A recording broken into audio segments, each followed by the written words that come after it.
Señoras y señores, buenas tardes. Desde la Asociación de Amigos de los Jardines del Buen Retiro agradecemos especialmente su asistencia en este día tan desapacible y también pedirles disculpas por el retraso por causas ajenas a nuestra voluntad. Bien, hace más de un año que Madrid quedó incluida en la lista de Patrimonio Mundial de la Humanidad, ¿no? Para informarnos de las obras que se han ejecutado y las que faltan por hacer, contamos con la presencia de 4 ponentes que están en la primera línea y son conocedores a fondo de lo que es el paisaje de la luz, es decir, el Paseo del Prado y el Buen Retiro. Cada uno de los intervinientes dispondrá de 20 minutos y lo hará en primer lugar don Luis Lafuente, que es director general de Patrimonio Cultural del Ayuntamiento de Madrid. Después actuará doña Alicia Castillo, del grupo de ICOMOS, que nos hablará de las obligaciones que competen a los organismos implicados, como puede ser el Estado, la comunidad autónoma o el propio ayuntamiento.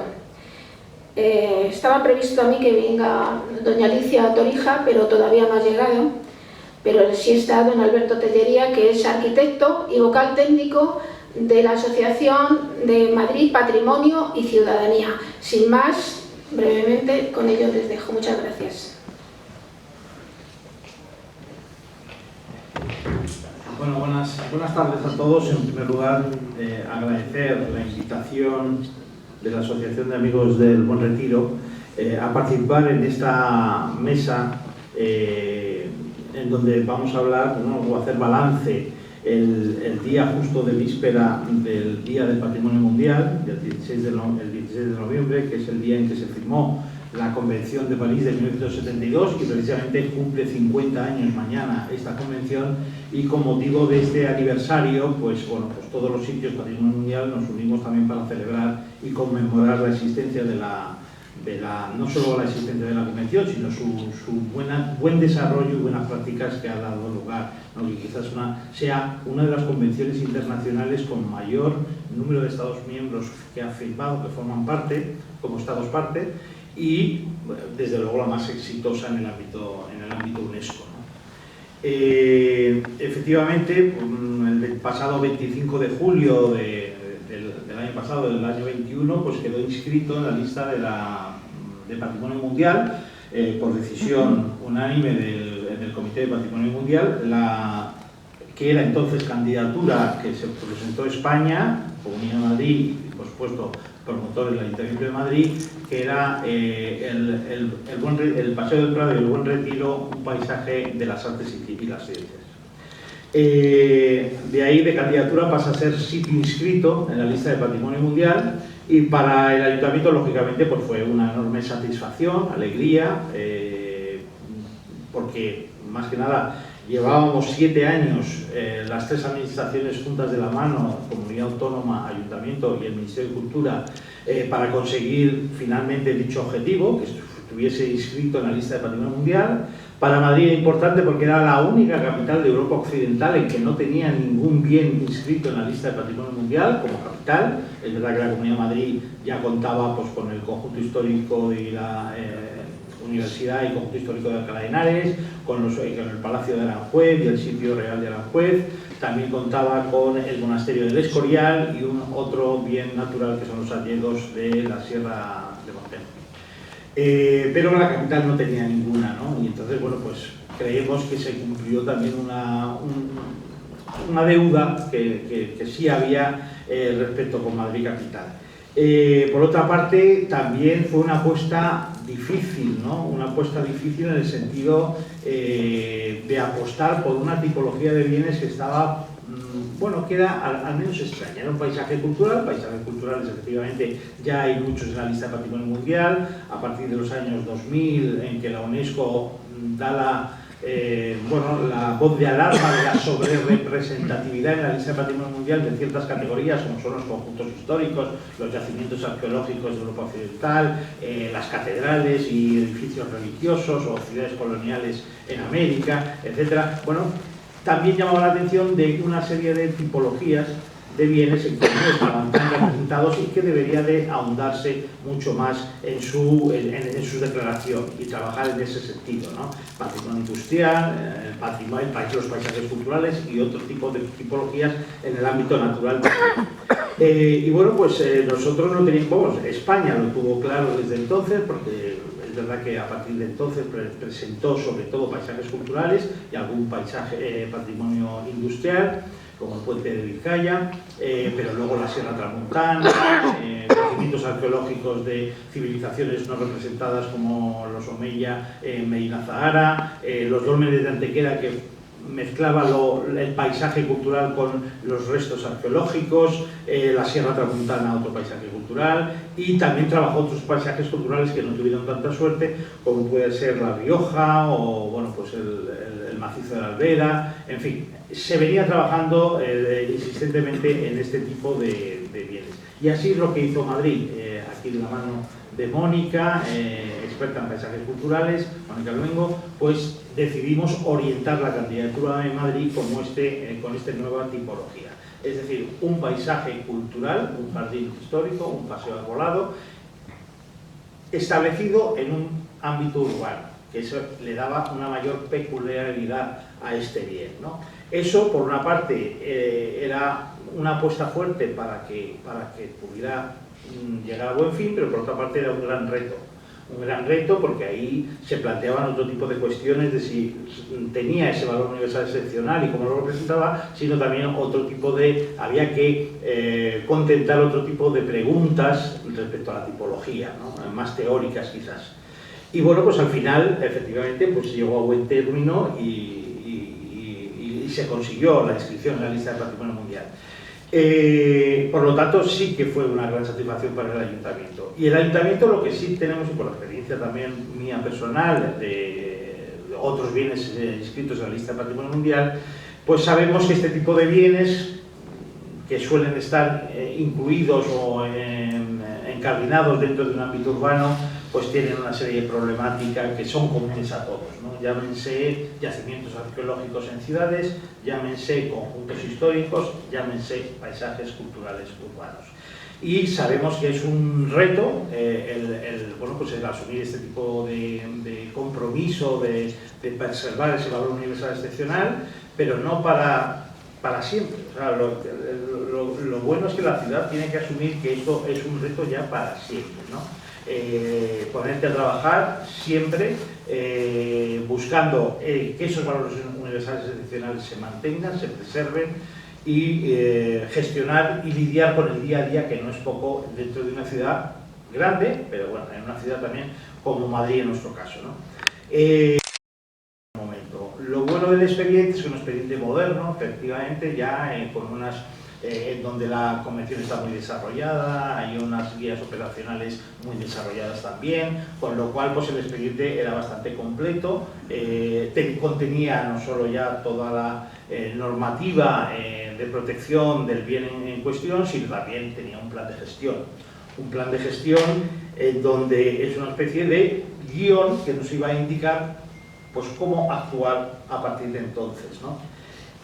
Es verdad que este guión, este plan de gestión, efectivamente es un poquito el guión a seguir, pero luego la realidad administrativa y la realidad social te dicen que en una ciudad como Madrid o en un conjunto histórico que son patrimonio mundial, al final el día a día, las cosas que aparecen en la gestión del día a día, pues al final no están en ese guión y tienes que afrontarlas, asumirlas y resolverlas a la mayor brevedad posible y de la manera más adecuada. Con lo cual ya ese guión lo vas dejando ahí, vas haciendo cosas, pero luego el día a día es el que te come realmente en la gestión ordinaria.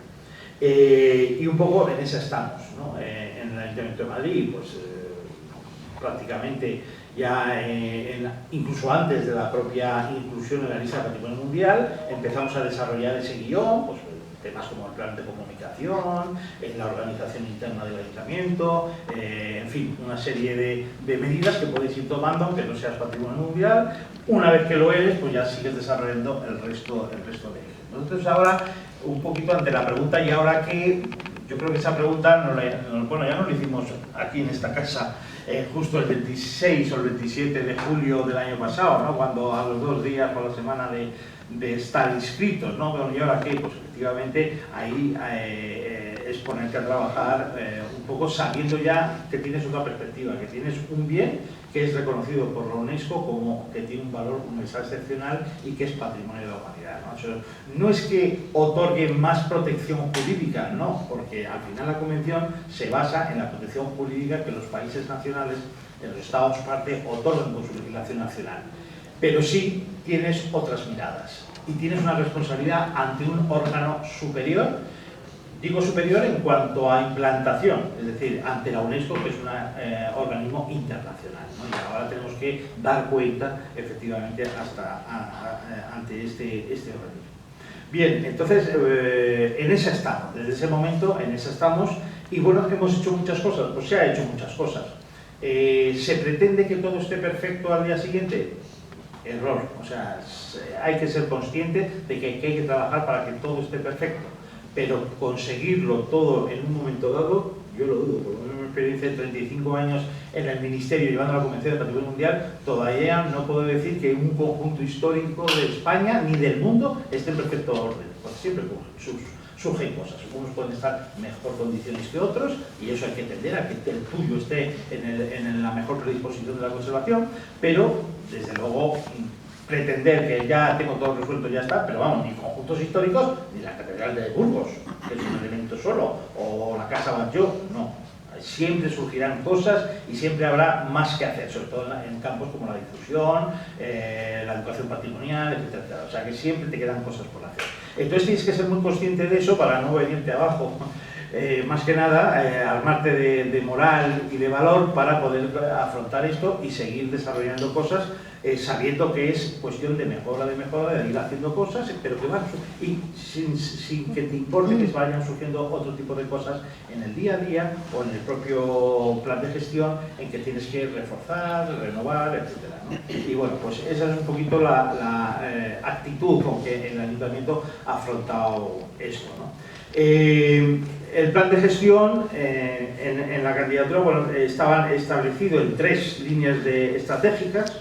La primera línea estratégica era la refundación y apropiación espacial y simbólica del concepto de los valores del bien por parte de la ciudadanía y de los agentes públicos y privados. A su vez, cada estrategia tenía distintos programas de actuación y cada programa tenía actuaciones diversas, ¿no? Entonces, en esta primera línea estratégica, pues en el programa de difusión y comunicación se establecía el desarrollo de campañas de información sobre la candidatura, cuando era candidatura en el sitio. Obviamente, al conseguir la inscripción en la lista Patrimonio Mundial, ya pasamos a hablar del bien o del sitio ya inscrito, bien inscrito o sitio ya inscrito, no candidatura.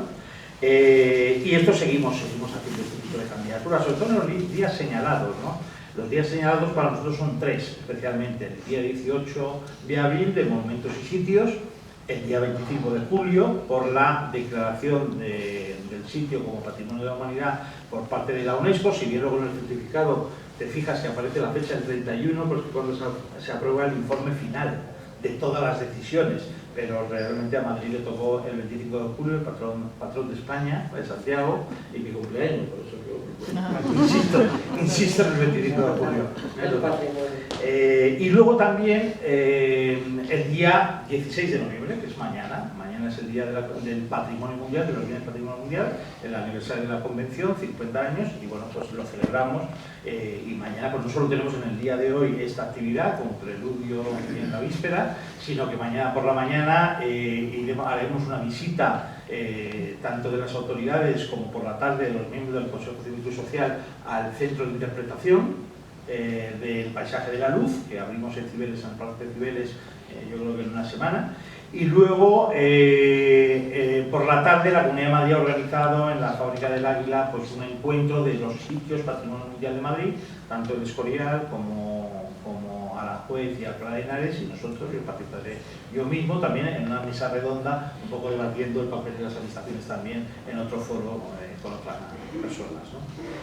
Bien, junto a estas difusiones, la creación de un sitio web en la página del Paisaje de la Luz, que también ya está creado, pero falta por desarrollar, ahí es un saco sin fondo, obviamente, contenido, aplicaciones o juegos, etcétera. O sea, eso es un mundo también por descubrir.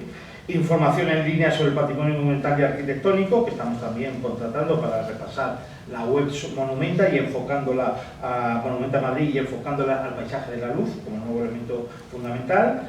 La presencia del Paisaje de la Luz en los programas de difusión patrimonial que tiene el propio ayuntamiento, como Madrid Otra Mirada, que fue hace 2 fines de semana en el mes de octubre, el 23 y 24 de octubre, en donde más de 170 instituciones abrieron ese fin de semana las puertas al público para darse a conocer las actividades culturales y científicas que tienen, y bueno, pues siempre se hace un guiño al paisaje de la Luz. También en Pasea Madrid hay paseos específicos del Paisaje de la Luz, ya sean monumentos como el de Alfonso XII o recorridos por el paisaje tal cual. Luego también hay apertura al público del exprofeso del mirador del Alfonso XII. El mirador lo tenemos también un poquito como la atalaya del bien, ¿no? Es decir, subir arriba del monumento de Alfonso XII puedes divisar perfectamente todo el bien inscrito, llega a tu vista hasta el Paseo del Prado, más dificultoso de verlo, pero bueno, ves todo el Retiro por calle de Alcalá y por la parte sur, ¿no? Entonces prácticamente es el sitio donde mejor se divisa una vista con esa perspectiva del bien en cuestión. Luego también, bueno, tenemos otras cosas que todavía no hemos iniciado, pero bueno, intentar negociar con Metro la posible denominación de estaciones de tren o de metro, con Metro y con Renfe, respecto al Paisaje de la Luz.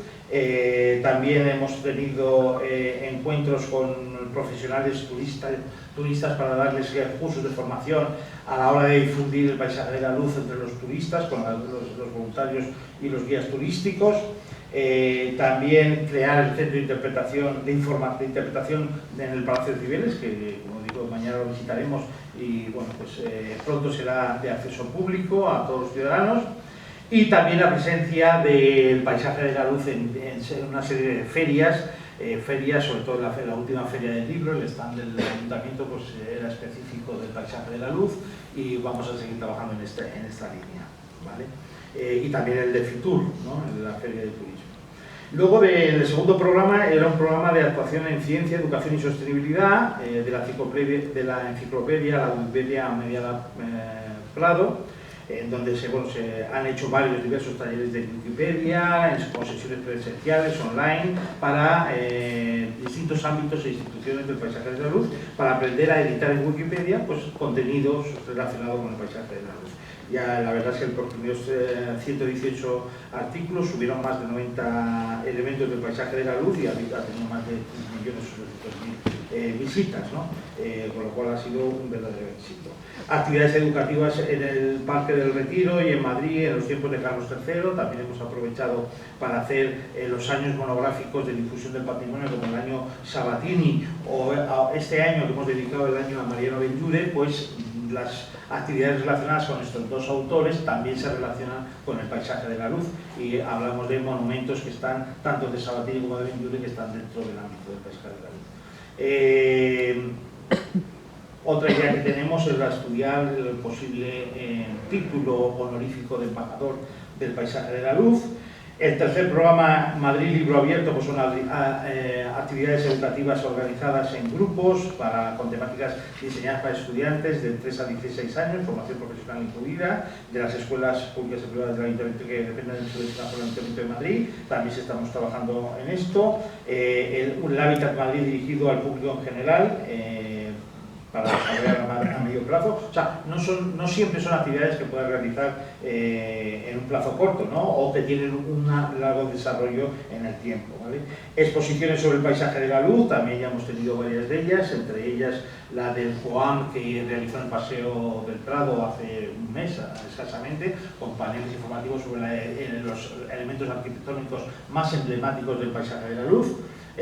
También hemos aprovechado el paisaje de la luz o el Paseo del Prado para ser muestra de exposiciones de arte al aire libre, como el actualmente se encuentra de Manolo Paz, que va desde el Paseo del Prado hasta Colón, pero bueno, también está en el paisaje de la luz, con arte, escultura de arte contemporáneo.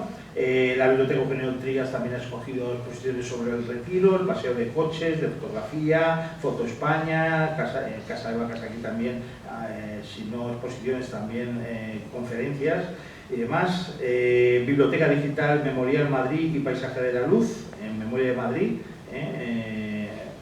se ofrece en esta web. Y son miembros también del Consejo Cívico y Social. Luego, mejora de la lectura y el libro en la Cuesta del Moyano, que también tenemos varias actividades. La presentación del libro sobre el paisaje de la luz que realizamos en la biblioteca, aquí cerca de la Biblioteca de Eugenio Trías. Y bueno, pues el Festival también Internacional de Luz, que tuvo lugar en octubre del año pasado, pues también fue un motivo de celebración de esta inscripción en la lista Patrimonio Mundial, y el Retiro fue escenario de varias actuaciones. Bueno, el Retiro y el Paisaje de la Luz, Cibeles y también la Puerta de Alcalá, y el Paseo del Prado fue escenario de distintas actividades de obras de arte con luz, ¿no? Que era un poco y gratificante en ese sentido. Luego también tenemos, por ejemplo, en cambio la Maratón Popular de Madrid, que convoca casi a 50.000 personas en las tres categorías, en las que más 35.000, pues no hemos autorizado que salga en el Paseo del Prado, porque simplemente la salida conlleva poner taquilla para todos los participantes, es decir, 35.000 taquillas. Y a eso súmale todas las tiendas de masaje, fisioterapia, todas los cuartos de baño, etcétera, con lo cual es una invasión que es bastante fuerte, ¿no? Entonces les hemos dicho que se muevan a la zona de color, fuera del ámbito del paisaje de la luz, pero por supuesto sí pueden transitar por el paisaje de la luz, porque siempre ha estado unida a estos eventos deportivos. ¿Vale? Eventos sociales, por supuesto, que se han celebrado en ellos, como siempre, dentro del Retiro, en el Paseo del Prado, y eventos culturales también, ¿no? Pues con actividades de Foto España, el Madrid Festival Design también hace sus instalaciones, desfiles de moda, el Día de la Música, el Día del Piano, en fin. La línea estratégica segunda es actuaciones de mejora y coherencia material sobre el ámbito del bien, conservación y mantenimiento, me refiero, de estos valores materiales, conservarlos y mantenerlos, ¿no? Entonces, bueno, pues hay una serie, efectivamente, el Plan de Movilidad Urbana Sostenible para la Ciudad de Madrid, estamos trabajando en ello en relación con el paisaje de la luz. Lógicamente, mejora de movilidad puede ir acompañada de realización de obras, y en ello estamos pensando de cara a medio plazo. El plan maestro de movilidad de los ciclistas en Madrid también tiene en cuenta el paisaje de la luz. Hay un proyecto de renovación del espacio público alrededor del bien, está esa finalidad que ya fue también un poco anunciada, podemos decirlo, en el propio dossier, que cualquiera de las actividades en esta línea en el bien, lógicamente, tienen que ir hacia ensanchamiento de ciudades, más espacio para el peatón, menos espacio para los coches, menos tráfico, menos contaminación, ¿no? Entonces estamos trabajando en un proyecto para plantear a corto y medio plazo empezar a actuar con este ensanchamiento de aceras, ¿no? Y estoy hablando, pues, lógicamente, del Paseo del Prado, de la calle Menéndez Pelayo y de la calle Alfonso XII, y Alcalá, desde la Puerta de Alcalá hasta O'Donnell, ¿no? Vamos, hasta Méndez Menéndez Pelayo, perdón. Más cosas.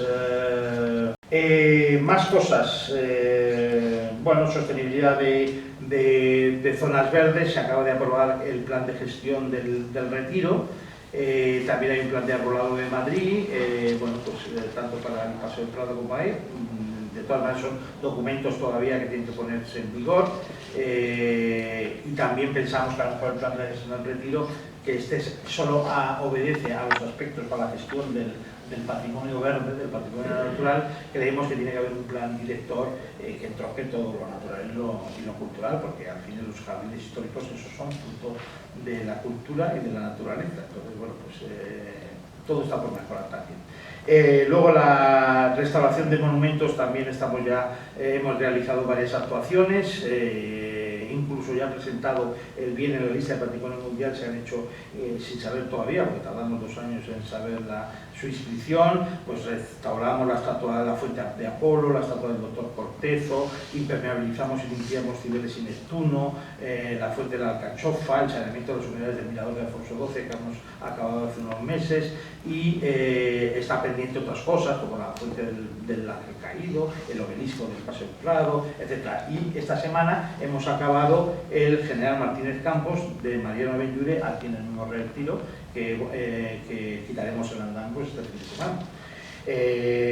Y luego, en cuanto a obras ya de mayor envergadura, pues efectivamente hay una serie de actuaciones ahora en marcha, especialmente la ampliación del Museo del Prado, de iniciativa pública, y que conlleva o apareja todo a la adecuación del espacio urbano alrededor de él, ¿no? Y es lo que también se denomina el campus del Prado, ¿no? Y por último, la última línea estratégica 3, que es el trabajo, los órganos de gestión, pues efectivamente, como sabéis, vamos a crear, estamos ya a punto de constituir, no crear, porque ya se puede crear en su día, constituir tanto la Comisión de Coordinación del Bien, que es un órgano de coordinación formado por representantes de las 3 administraciones públicas, el Estado, Comunidad Autónoma y Ayuntamiento, para dirimir y coordinar la gestión del bien en cuanto a decisiones de calado, y bueno, y luego también vamos a punto de crear el comité científico, que está lleno de expertos, compuesto por expertos de la convención o de urbanismo, arquitectura, etcétera. Y luego el Consejo Cívico y Social, que lleva ya creado varios años, pero que la UNESCO nos sugirió derivar la composición, la naturaleza política de dicho consejo hacia una asociación, porque dependía del ayuntamiento, hacia una asociación independiente, ¿no? Una asociación civil. Y entonces, bueno, pues estamos haciendo un grupo de trabajo y el propio Consejo está opinando para esa deriva hacia esa independencia por parte del Consejo Cívico y Social. Y bueno, pues ahí estamos también trabajando, a ver si de cara hasta finales de año, principios del año que viene, se tiene ya un borrador con los estatutos, y luego son aprobados, pues como jurídicamente procedan, ¿vale? Y bueno, por mi parte, yo creo que ya me he pasado. Nada más.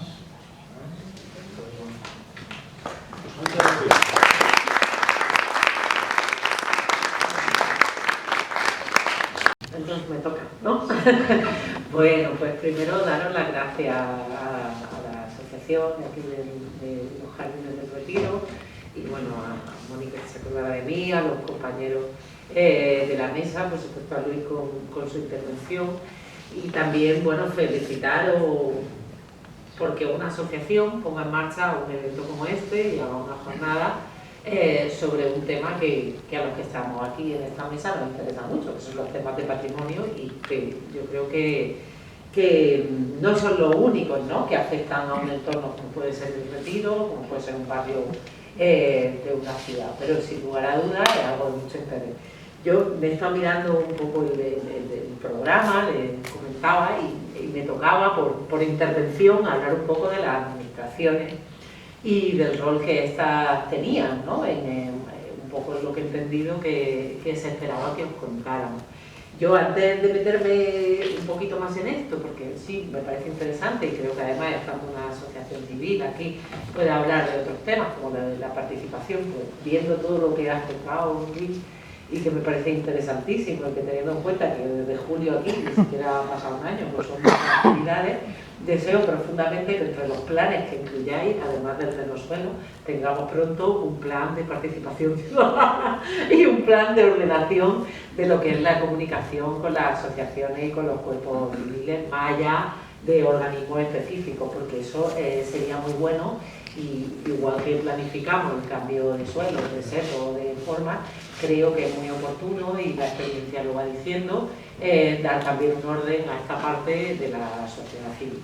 Por otra parte, también estoy muy contenta porque me habéis puesto que estoy aquí por el grupo ICOMOS, pero no sé, supongo que lo conocéis bien, por Mónica, que también conmigo pues somos miembros, pero más allá de un grupo, somos una organización no gubernamental, que además en el caso concreto de la convención, y me parece conveniente recordarlo, pues somos el cuerpo asesor de la UNESCO para los temas de patrimonio mundial. En mi caso soy miembro experto, he participado en representación en otras ocasiones, he tenido cargos representativos tanto en el Comité Nacional como en algunos de los comités científicos internacionales, pero en este momento pues hablo en mi posición de miembro, sabiendo que la representación institucional está en manos de la Junta Directiva y de otros compañeros, como puede ser su presidente o la vicepresidenta, que es Mónica Luengo. Entonces aquí, que no se tome esto como una voz expresa del Comité Nacional Español, sino como un miembro del Comité Nacional Español que tiene una opinión experta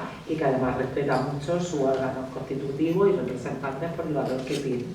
¿Vale? Dicho esto, aclarado este tema, me gustaría también incidir un poco, bueno, en la línea de lo que se está hablando, que qué diferencia a lo mejor este trabajo que se ha hecho de declaración de patrimonio mundial y cómo es la relación con unos agentes muy específicos, que no son los únicos, pero sin lugar a dudas son claves, que son las administraciones públicas a todas las escalas.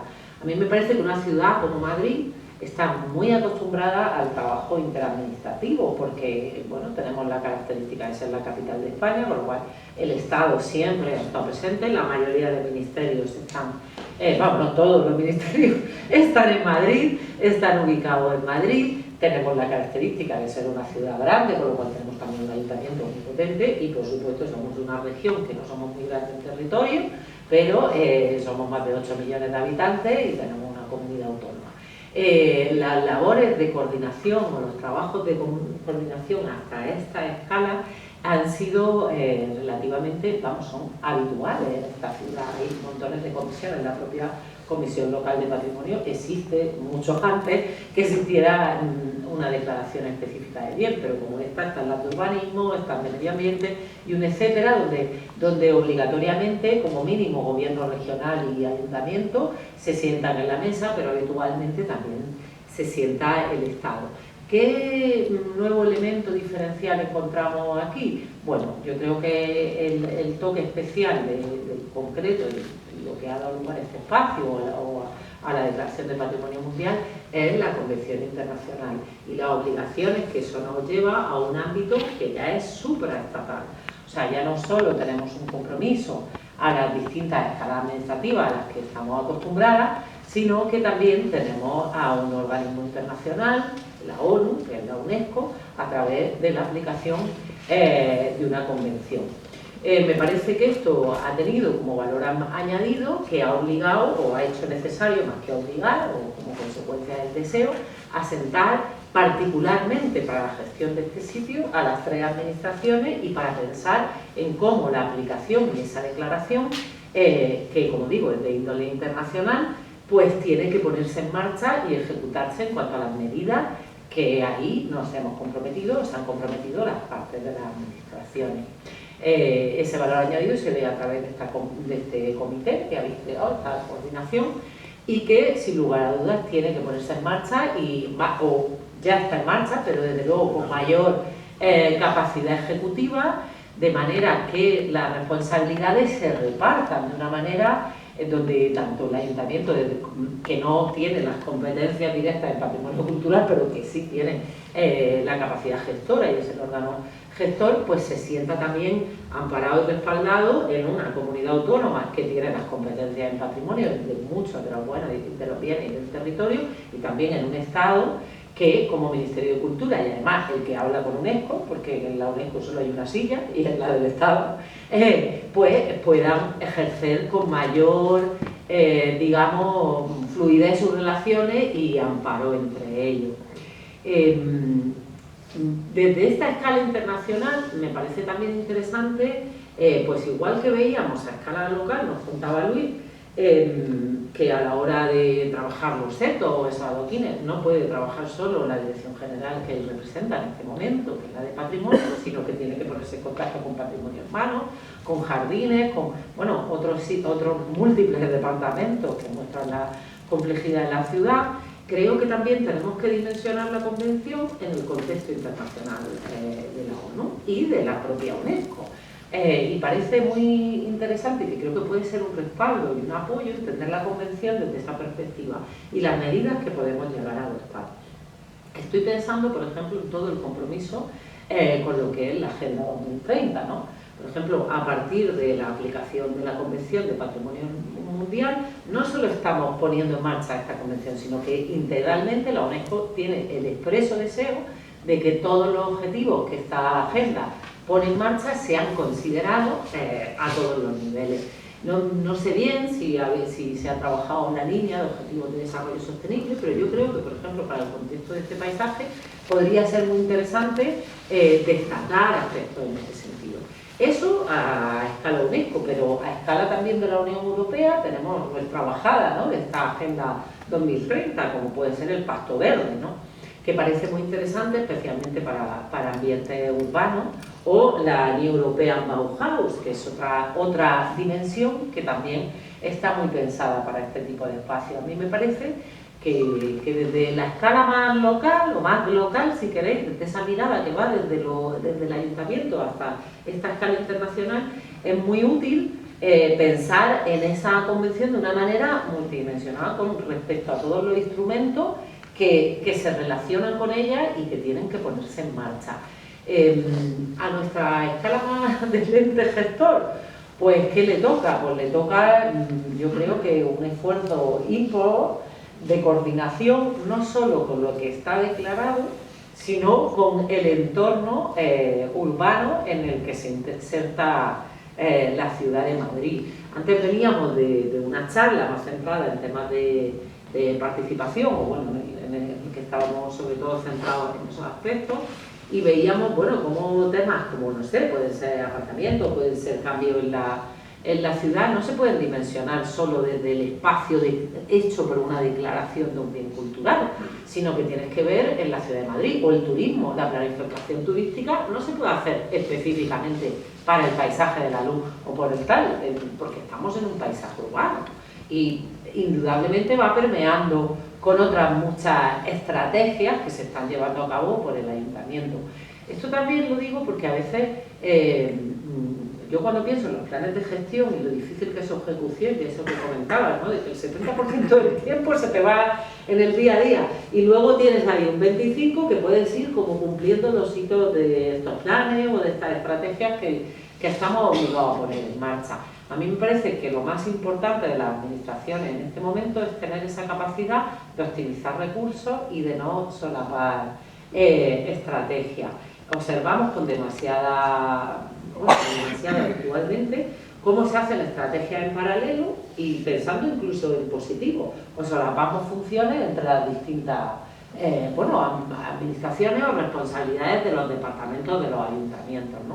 Entonces, esos ejercicios de coordinación interna y de aprovechamiento de recursos, yo creo que a veces podrían ayudar a que algunas de las estrategias que ponéis en marcha, y estoy seguro que en algún caso lo habéis hecho, pero no sé, estoy pensando en lo de los colegios, seguro que habéis tirado de infraestructura o de estrategia o de programas ya puestos en marcha para los centros educativos y habéis canalizado por ahí, ¿no? Pues yo creo que ese esfuerzo hay que intentar hacerlo a todas las escalas. Igual nos pasa con los museos estatales que nos rodean, ¿no?, o que están en el entorno. Bueno, pues también son administraciones públicas, no tienen una competencia directa, están reconocidas en el Consejo, pero más allá de eso, pues sí parece interesante que desde el órgano gestor pues se establezcan unas comunicaciones o más, pues no sé, si vamos a hacer una campaña como algunas de las que hemos citado, pues es interesante que el Prado, que el Thyssen, o que, no sé, el Museo Nacional de Antropología, que está ahí en una esquina, pero que también está dentro, intentar integrarnos y que todo el mundo esté tal. Es muy bonito hablar, yo lo sé, es muy bonito contaros esto, sé del trabajo y del esfuerzo que se hace por todas las partes. Yo estoy a vuestra disposición para resolveros dudas, es tarde, supongo que estáis cansados de mucha charla, y quizá es más interesante si establecemos un debate o preguntamos o pensamos en esto más adelante. Daros las gracias una vez más por vuestra invitación y que quedo a vuestra disposición para cualquier pregunta.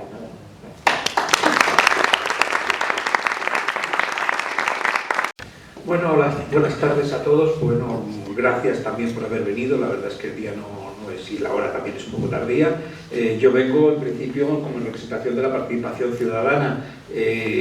Soy Alberto de Viacto, soy miembro del Consejo Cívico y Social de Representación de Madrid y Patrimonio, pero bueno, hay otras muchas asociaciones que están relacionadas con nosotros y que partimos de este elemento. Yo creo que en primer lugar sí hay que valorar y hay que apreciar que se haya creado este consejo.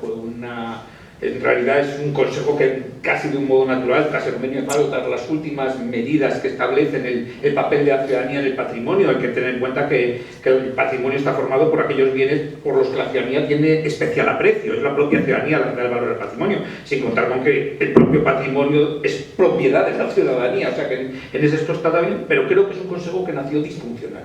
Nació disfuncional en el sentido de que, siendo un consejo que solamente tiene un papel consultivo, asesor, ni siquiera entonces era propositivo cuando se estableció. Propositivo hemos planteado que lo sea en un futuro, pero que no tiene ningún poder ejecutivo ni decisorio. Realmente se limitó mucho el papel de las organizaciones ciudadanas y su peso. Se limitó porque las administraciones, la administración municipal, por supuesto, está muy poderosamente, muy excesivamente casi representada, pero también las demás administraciones están muy representadas, y claro, con un montón de elementos que, digamos, es lógico que estén en el Consejo, digamos, que estén pues cada uno de los ministerios que está dentro del ámbito, todas las organizaciones y digamos que están dentro del ámbito, están en el Consejo, pero hemos visto también con el funcionamiento que muchas de esas organizaciones prácticamente se limitan su interés a su propio edificio. Es decir, el representante de la Real Academia pues no opina de todo, sino exclusivamente lo que le afecte al edificio, con lo cual prácticamente somos las asociaciones ciudadanas las únicas, junto con el Ayuntamiento por supuesto, que tiene un concepto amplio de todo el patrimonio, de todo el ámbito, desde el Paseo del Prado hasta el Pelayo. O sea, somos los únicos que realmente nos interesan todos los elementos que afectan a este ámbito. Y creo que a ese respecto pues ha creado un consejo complejo de funcionar, con muchísimos miembros, que bueno, yo me acuerdo de las primeras presentaciones cuando decía, bueno, pues yo soy representante del Ministerio de Agricultura, me ocupo del mantenimiento del edificio y estoy aquí, bueno, pues para apoyar esto, pero vamos, no opinan. Creo que la ciudadanía debería haber tenido un papel más relevante, más importante. Deberíamos tener un papel, no voy a decir decisorio, por supuesto, pero sí un papel empoderado.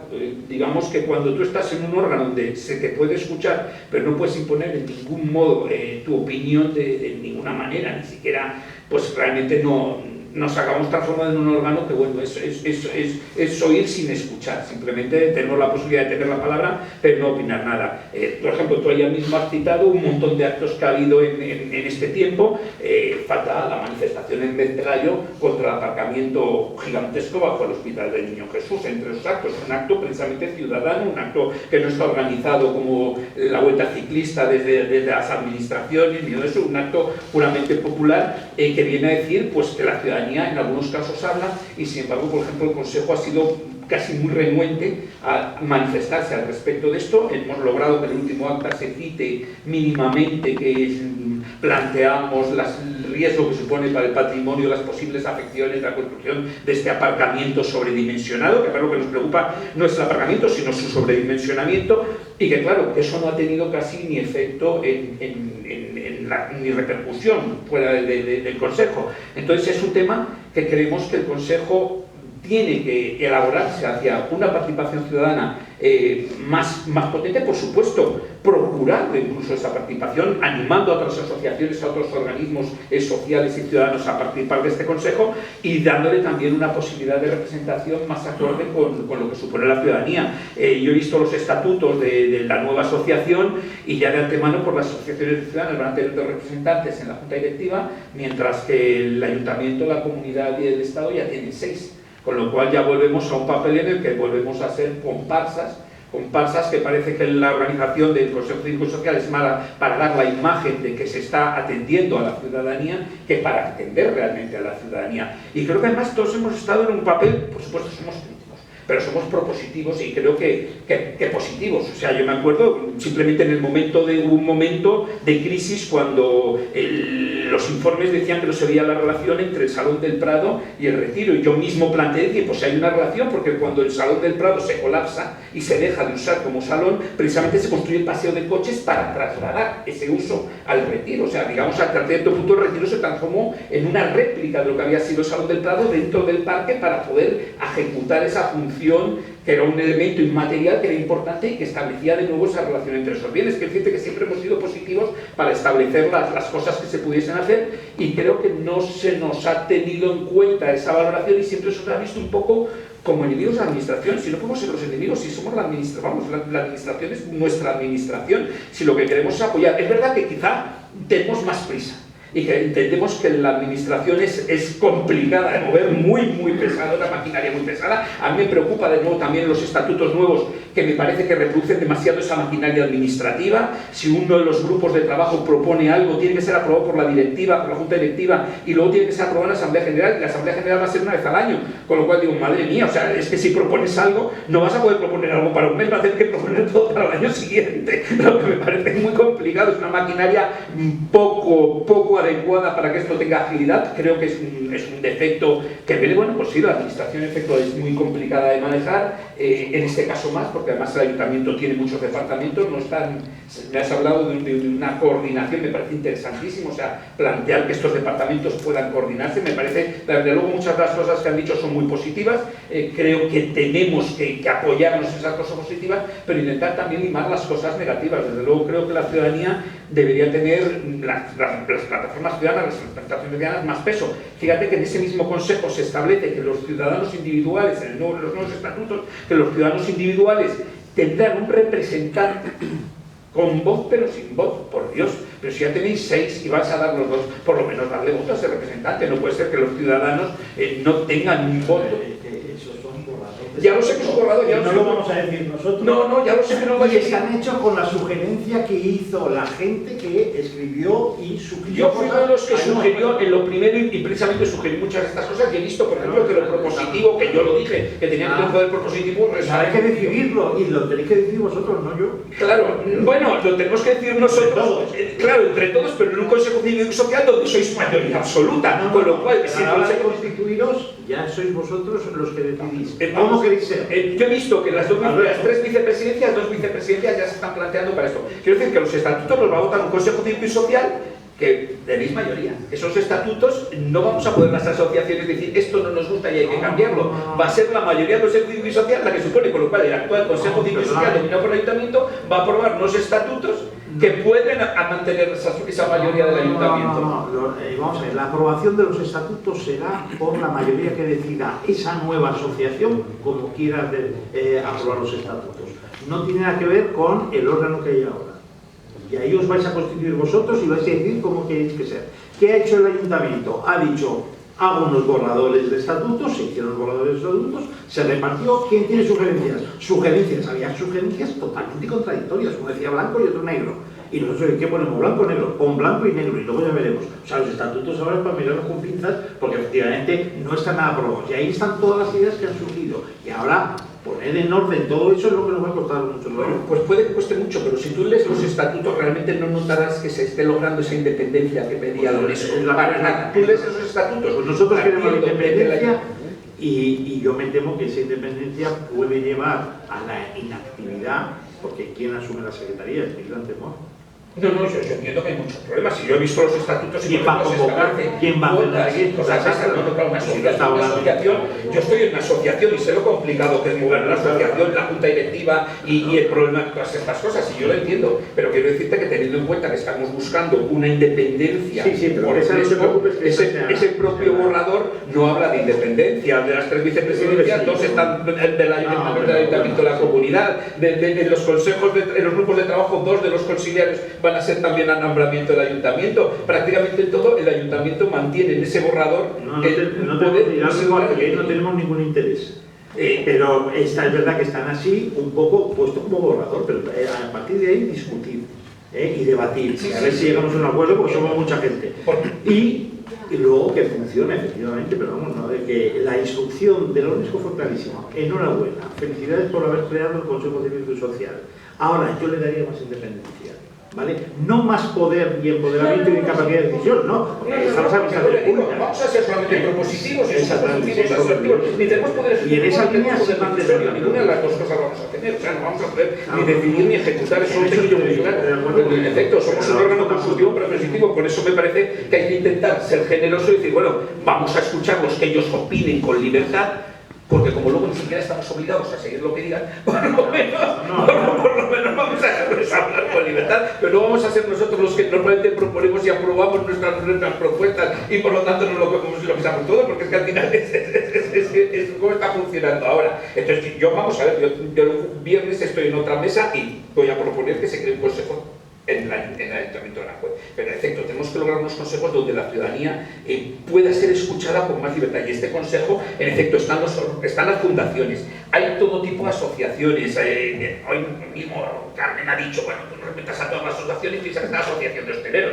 Me ha parecido un mal ejemplo porque digo, la Asociación de Hosteleros es una asociación con ánimo de lucro que puede no ser la más apropiada para defender el patrimonio mundial, porque es una asociación de promotores inmobiliarios. Dices que tiene retiro y tan solar tan enorme en el centro de Madrid. O sea, claro, ese es un tema que siempre tiene el riesgo según a quién escuches y a quién le das poder. Entonces, esta asociación, esto es muy bien, yo entiendo perfectamente que todos los órganos que han estado tienen que estar, porque todos se llaman que son los organismos que están dentro del patrimonio mundial y me parece lógico escucharlos a todas estas. Pero lo que no puede ser es que, claro, tengan el mismo peso por lo mismo que te digo, porque ellos mismos no han mostrado un interés en el conjunto. Cada uno ha dicho, bueno, yo estoy aquí porque me han nombrado desde mi ministerio para que esté aquí y yo me ocupo de mantenimiento de mi edificio y si tienes que hacer una campaña, pues bueno, la apoyaremos desde el ministerio y eso es todo, pero no proponen ni se preocupan del resto porque a veces yo creo que tienen que conocer el resto de la... Obviamente el interés de los miembros del Consejo es variopinto.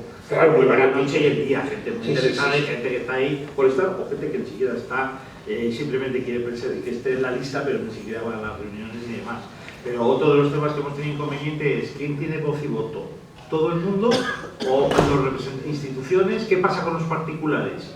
Un tío puede ser representante de un hotel en el Consejo y luego además apuntarse a título personal. ¿Tiene 2 votos? Sí, claro, ¿Como el hotel y como tal? Sí, yo lo que estoy diciendo es que complejo, ¿eh? Todos los miembros, en el borrador está que todos los miembros individuales tendrían un único representante y ese único representante no tiene voto. Yo digo, hombre, realmente ahí, por ejemplo, yo ya sé que se ha metido gente que es experta en patrimonio, entonces, bueno, está entrando gente muy interesante, que su representante ni siquiera tenga voto, me parece reducirlos mucho. Dices un solo representante con más en el poder y ni siquiera tiene voto, pues me parece excesivo. Pero creo que realmente es un camino a recorrer, porque esto no se ha hecho nunca, no sabemos cómo es esto. Creo que las administraciones, vamos a una democracia cada vez más creciente. Yo lo he explicado, digo, la democracia empezó hace 200 años en el mundo occidental y vamos evolucionando y venimos de un sistema donde las administraciones eran dueñas y señoras y los ciudadanos, ni siquiera éramos ciudadanos, éramos vasallos en el sistema antiguo y ahora somos ciudadanos y cada vez tenemos que ir pues, logrando pues, más peso, ser escuchados por la administración en todas las etapas y lograr además que creo que es que esta gente que está aquí son amantes del retiro, o sea, es que creo que ninguno de los que estamos aquí estamos para dañar el patrimonio mundial, sino todo lo contrario, todos los que queremos es mejorarlo.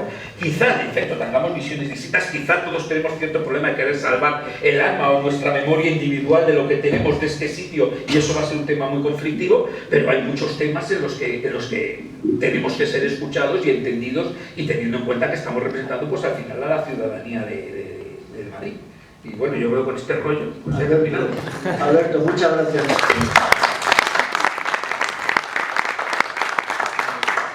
En nombre de la Asociación de Amigos de los Jardines del Buen Retiro, Alicia, Luis y Alberto, muchísimas gracias. Yo quería abrir ahora un pequeño espacio de preguntas y si me vais a permitir, el primero que va a preguntar soy yo. Yo, Luis, siempre he echado en falta, y te lo he dicho muchas veces, un gestor que coordine todo esto, este tinglado que tenemos aquí montados, distintas administraciones, distintos entes en el ayuntamiento. Tú me has hablado de que el plan de gestión del retiro ya está hecho. Yo, como asociación que estamos en el retiro y que estamos en la data y todo eso, ni nos han preguntado, y eso llega un momento que no puede ser, o sea, no puede ser, porque si a mí me dicen, oye, el plan de accesibilidad del Retiro, pues va a ser solo por aquí, los escalones no los vamos a quitar y eso, creo que tenemos derecho a opinar, porque si no, pues no sé, nos vamos a otro país. En cuanto, por ejemplo, la normativa de terrazas, que se ha aprobado hace unos meses, pues no se ha tenido en cuenta, creo, en nada, que yo sepa, el maravilloso zona de patrimonio mundial. O sea, no se ha tenido en cuenta. En Menéndez de Pelayo tenemos veladores de colores naranjita, que bueno, pues sí, les dicen que les van a echar una multa, pero no pasa nada. Veladores que no dejan ver el Retiro, cuando estamos en patrimonio mundial. O sea, tú sabes que también Comectei se aprobó que las pantallas de entrada al Retiro se pudiese una frase diciendo usted entra en el patrimonio mundial. No se ha hecho y no cuesta nada que esté crear un ordenador. Entonces, bueno, que no soy malo. No, sí, tienes razón, pero lo de no cuesta nada no te puedes imaginar. Lo que cuesta. La gestión de esas pantallas es del Retiro, tenemos efectivamente que quedar, ya lo hemos hablado con ellos, que vamos a quedar con ellos para poner efectivamente el logo del paisaje de la luz, etcétera, ¿no? Tenemos ya diseñados un poquito los tótems, por decirlo de alguna manera, pequeñitos, que señalan que es patrimonio mundial, ya se han puesto en el solado, no sé si lo habéis visto en la calle Martillo, y en la Escalá ya han quedado francamente bien. Eso ha sido pues Luis Infanzón, con sus obras de renovación, es decir, poco a poco, y administrativamente es muy duro, un poquito desesperante. Esto de los veladores, pues yo casi prefiero, eso ya nos va a tocar a nosotros como patrimonio mundial.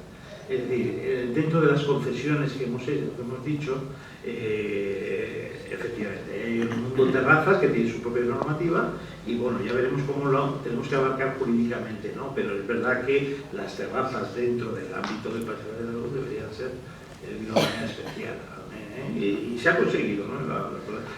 Las terrazas de la Plaza Mayor pues están muy conseguido, todas homogéneas, etcétera. En Sol no hay terrazas, pero bueno, en cambio tienes la Plaza Independiente, que son bastante, que ocupan mucho y hemos hecho retirar cosas, pero aún así sigue siendo cada una de su padre y su madre, ¿vale? Y entonces hay que meter mano, y por supuesto las de Menéndez Pelayo, porque las de Menéndez Pelayo es que ya casi no caben en lo que existe ahora. Entonces por eso también hay que esperar un poco a ver ese ensanchamiento de aceras, si lo conseguimos, y que intentar compaginar el paso del peatón, porque eso es horroroso. O sea, realmente el Pelayo es horrible.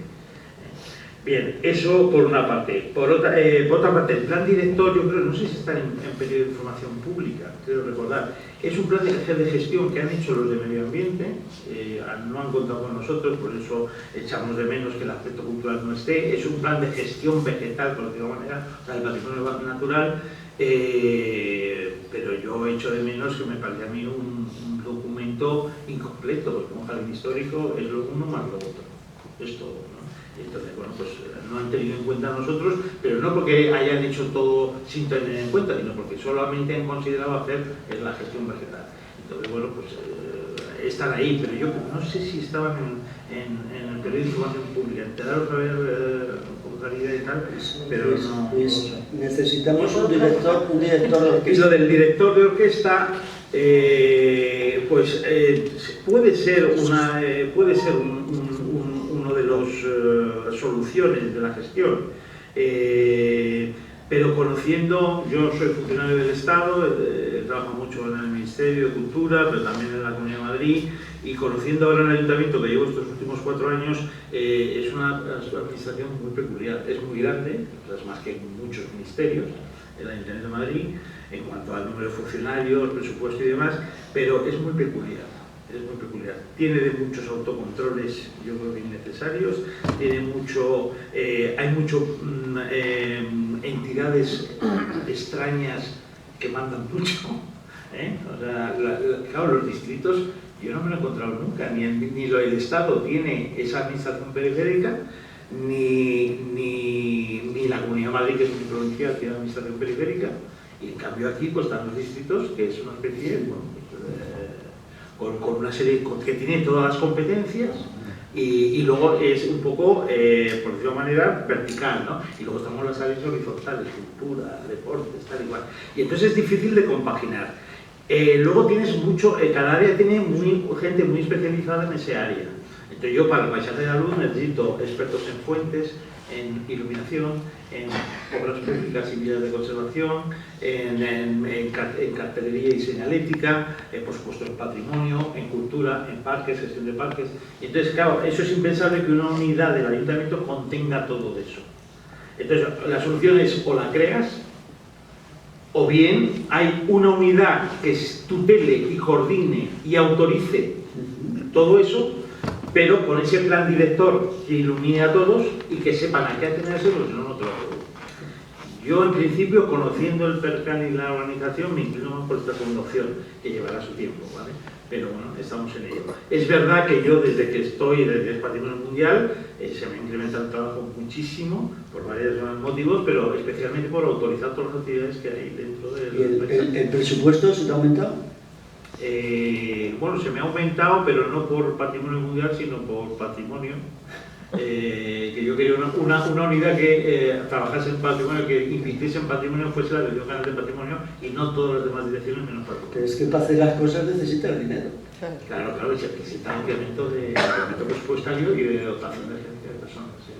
Muchas gracias. Alicia.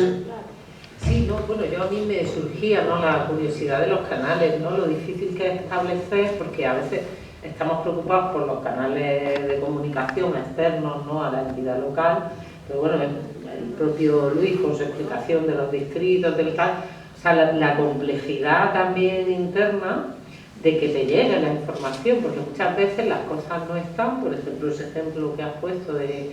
porque no hay como una comunicación clara interdepartamental, ¿no?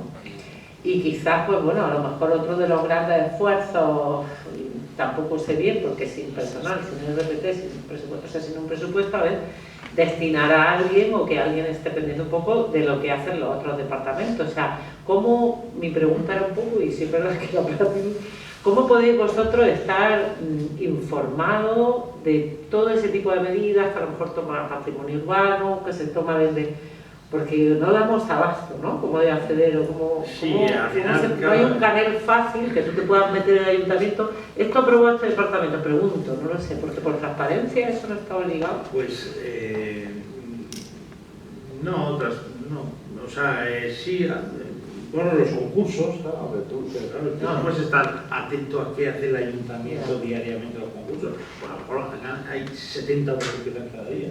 Si me dedico yo a ver las 70 obras, no hago nada más que ver las obras. Sí, pero por ejemplo en ordenanza o en normativa... Sí, en normativa y en ordenanza sí, eso sí. Nosotros estamos haciendo una ordenanza del paisaje urbano, lógicamente la empezamos antes de la candidatura, pero la candidatura con mucho mayor sentido, ¿no?